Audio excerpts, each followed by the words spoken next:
Since we're talking about children's books, today I'm going to share with you an activity that I do with my students in the month of October. In the month of October, we talk about pumpkins, and I bring pumpkins in and we paint pumpkins, and then we read lots of books about pumpkins, where they come from, so on and so forth. And then I bring a pumpkin in, and we cut eyes and a nose and a mouth, and we make a jack-o'-lantern. And then I also read books about jack-o'-lanterns. We clean out the jack-o'-lantern, we bake the seeds, and then we graph what kind of seed we like. We'll put different sprinkles on them to make them taste different, salt, brown sugar, different things like that. So after we talk about jack-o'-lanterns, I do this activity with my students. With your students, you will do the activity first, and you'll need an orange piece of paper. If you don't have an orange piece of paper today, it's totally fine. But if you do it with your students, you'll want to have that. And then you'll want to have some orange paper out for them, because they will take this and they'll actually want to do this when they go to the writing center or art center, wherever you allow them to do this. You'll also need a pair of scissors. This is on my website, and I'm going to give you the link as soon as we do this together. You're more than welcome to do it with me, but again, I would do it for my students, my young students, before, and then let them do it with me. Once upon a time, in a very small town, there was a witch walking through the woods. The cold wind was blowing dry leaves all around her, and the little witch was frantically searching for a house for the winter.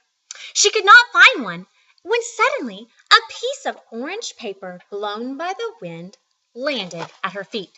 She picked the paper up. The witch looked closely at the paper and then said, "I shall make myself a house from this piece of orange paper." So she folded the paper in half. So you'll need to fold the paper just like this. Then she took her scissors, because she always carried a pair of scissors in her pocket, and she cut off the two corners to make the rook. So you will cut on the non-folded edge, just like that. This will do just fine, as she looked at her new house, but I will need a door. So with her scissors, she cut a door. And since witches always wear pointed hats, she cut a special door. So you will need to have a door that has a little angle for her witch hat to go through. So I'll let you take time to make your cut.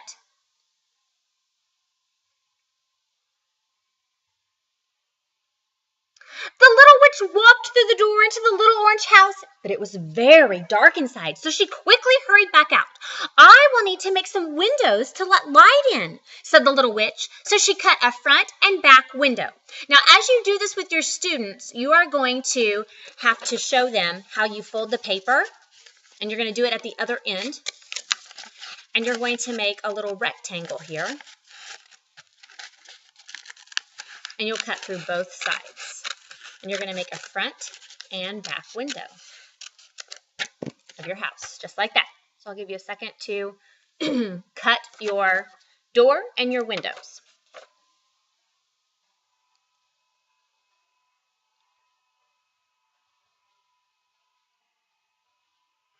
Oh, it was a very fine-looking house, her very own little house, with a roof, a door, and windows. It was all finished. But just as the little witch started to go inside for the winter, she saw a tiny ghost floating down the windswept path.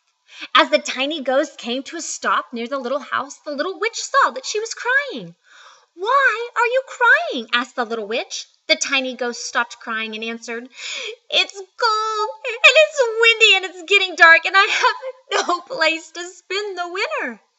"You may spend the winter with me in my new house," said the kind little witch. "Thank you," said the happy tiny ghost as she peeked in through the window.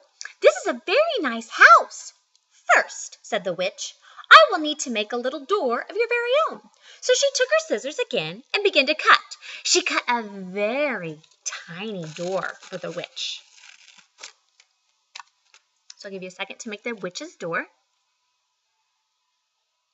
The two happy friends went inside, and the tiny ghost loved her little door. The witch loved her door. The windows let light in, and all winter long they lived happily together in the little orange house. If you want to see inside their little orange house, just open up your piece of paper and surprise! And you have a jack-o'-lantern. The students love this activity, and then again, I would do it with them.